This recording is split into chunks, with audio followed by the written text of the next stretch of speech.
Welcome to the Arlington Street Church podcast. Founded in 1729, Arlington Street continues today as a gathering place for progressive people of faith in the greater Boston area and beyond. We are located at the corner of Arlington and Boylston Streets, across from the Public Garden in Boston, Massachusetts. Please visit ascboston.org for more information about this historic Unitarian Universalist congregation. Arlington Street Church, gathered in love and service for justice and peace.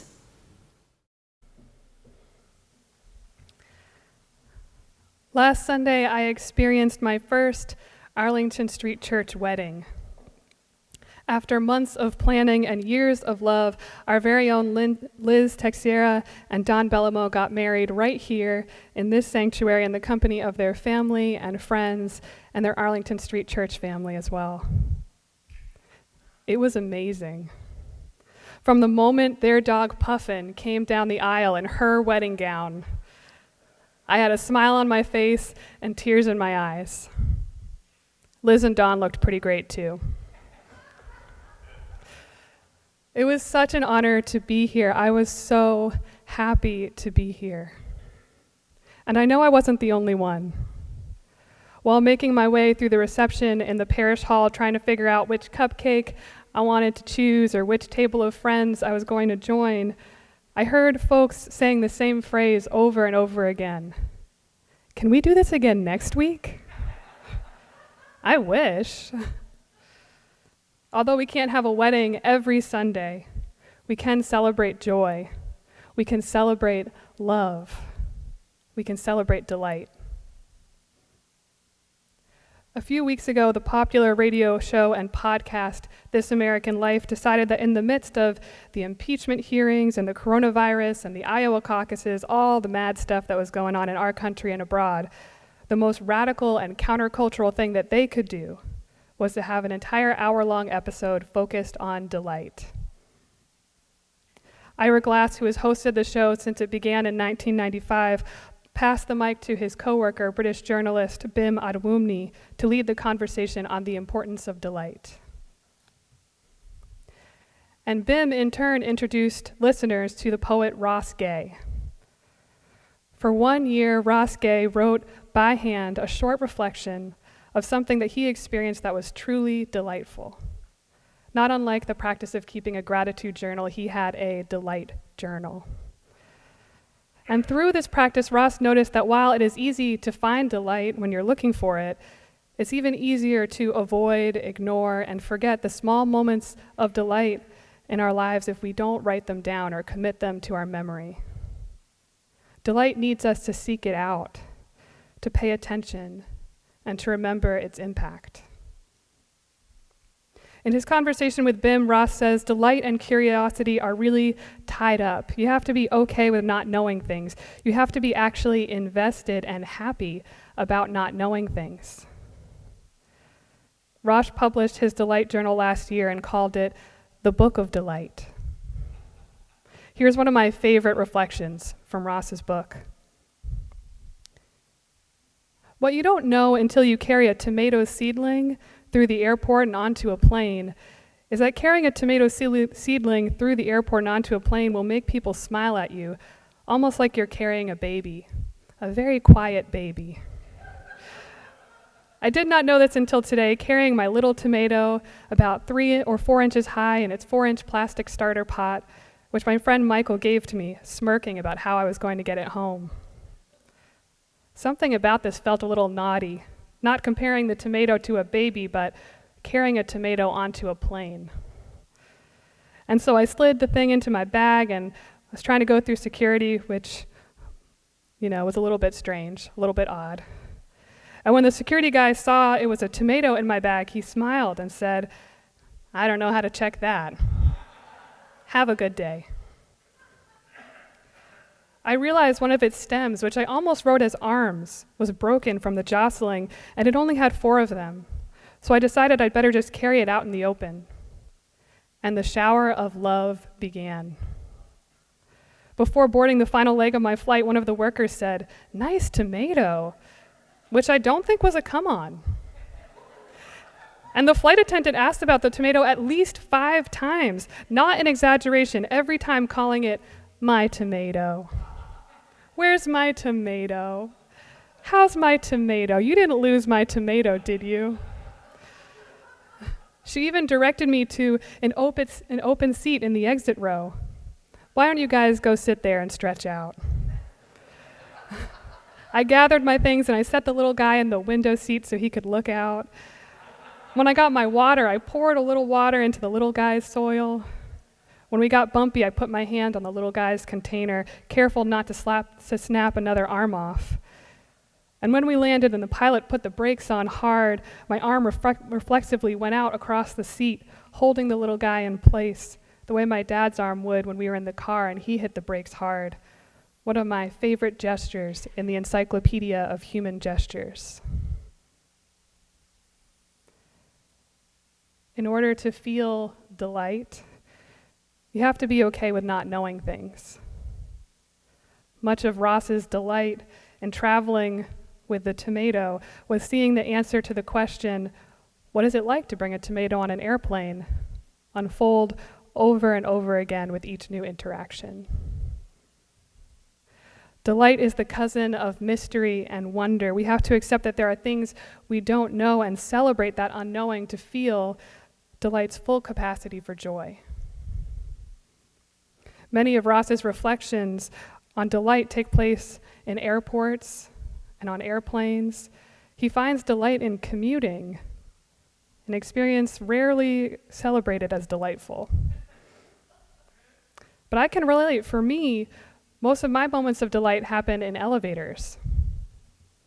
I have never counted how many times I ride an elevator in one day, but I would say that on a low day it's 5, and on a high day it's over 12, over a dozen. Working in a city hospital that's built high into the sky, 23 floors in our tallest building, an elevator is a necessity. Here are just a few delightful moments I experienced this past week on elevators. I get on the elevator, there's already many buttons pressed. At the next floor, another woman gets on the elevator. She looks at all the lit up buttons and says, "Wow, that looks just like a Christmas tree." I wait for the elevator with a couple that's bringing home their new baby. Tied to the mother's wheelchair are 2 of the biggest balloons I have ever seen in my life. When our elevator arrives, I hold the door for them and we all cram in trying to get the balloons to fit in the elevator. And every time the door opens after that, as we make our way down, I get to see how happy people are when first they see the biggest balloons they've ever seen, and then they see a brand new baby.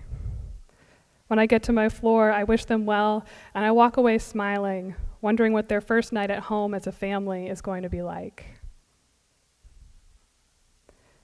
I get on the elevator and I notice that a young man named John, who I met earlier in the day, is already inside. We talk about John's brother who has just gone to surgery and how amazing it is that such an important surgery can happen in just 1 hour. We arrive at our destination, and as John and I step off the elevator, another man I know, also named John, steps onto the elevator. I say, "See you later, John." And they both say, "See you later," and realize that they have the same name. We laugh, and I wonder if they'll ever run into each other again. I hope they do. Every time the elevator doors open, I wonder who might be inside. Is it empty? Is it full? Will I have to decide if I want to cram in or wait for the next elevator? Will the doors open to reveal a friend or a friend to be made?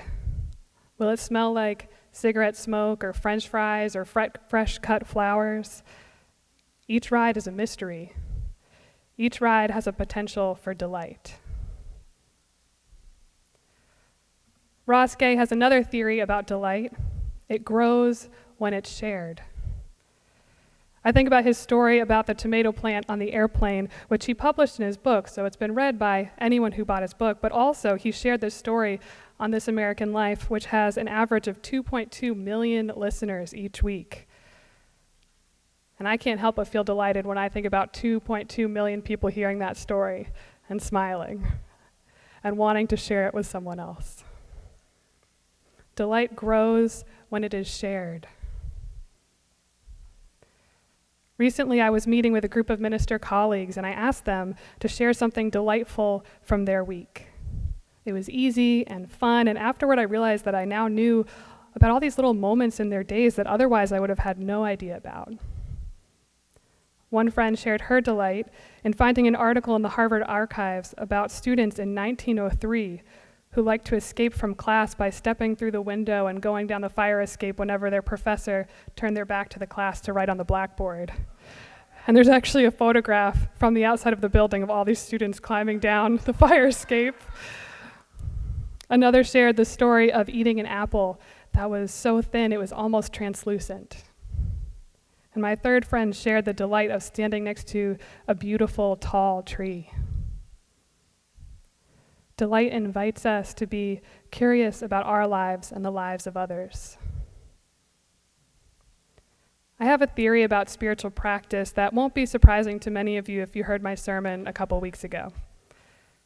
I believe that when done with intention and integrity, spiritual practice has the ability to transform ourselves, our relationships, and our world. The spiritual practice of delight begins with being curious enough to notice it in our own lives. It expands when we celebrate our delight by sharing it with others and asking them to share their delight with us. And it inspires us to serve what is delightful in life. Our relationship with delight can be reciprocal. We can nurture all that delights us in the same way that we are nurtured by delight. I think about how I'm delighted by the newborn baby with the enormous balloons that I met in the elevator this week. And I can serve that delight by supporting policies, initiatives, and movements that I believe will help that child and every child have a delightful future. I think about my friend's delight standing next to that beautiful, tall tree. And I can serve that delight by respecting the natural world and doing my part as much as I can to reduce the harm that I will cause the earth in my lifetime. And I remember the delight that we all felt last Sunday at Liz and Dawn's wedding. I want to serve love in my life. I want to remember that it was less than 5 years ago when the Supreme Court declared that same-sex marriage was legal in all 50 states. And while it is legal, there are still barriers and walls and proposed walls that threaten to keep people apart from the ones that they love. I want to live my life in a way that serves love. Now, don't get me wrong, some of the things that we have to do to serve delight are not delightful. But then again, if we can find delight in busy airports and crowded elevators, I'm hopeful we can also find delight in democracy, sustainability, and social justice. It might be the most radical and revolutionary thing we could do to bring delight into the work and struggle of our lives. I leave you with the words of poet Mary Oliver, who evangelized delight all of her life. This is her poem, Mindful. Every day I see or hear something that more or less kills me with delight, that leaves me like a needle in the haystack of light. It was what I was born for, to look, to listen, to lose myself inside this soft world, to instruct myself over and over in joy and acclamation. Nor am I talking about the exceptional, the fearful, the dreadful, the very extravagant, but the ordinary, the common, the very drab, the daily presentations. Oh, good scholar, I say to myself, how can you help but grow wise with such teachings as these? The untrimmable light of the world, the ocean's shine, the prayers that are made out of grass. My spiritual companions, find what delights you, share it, and live for it. May it be so.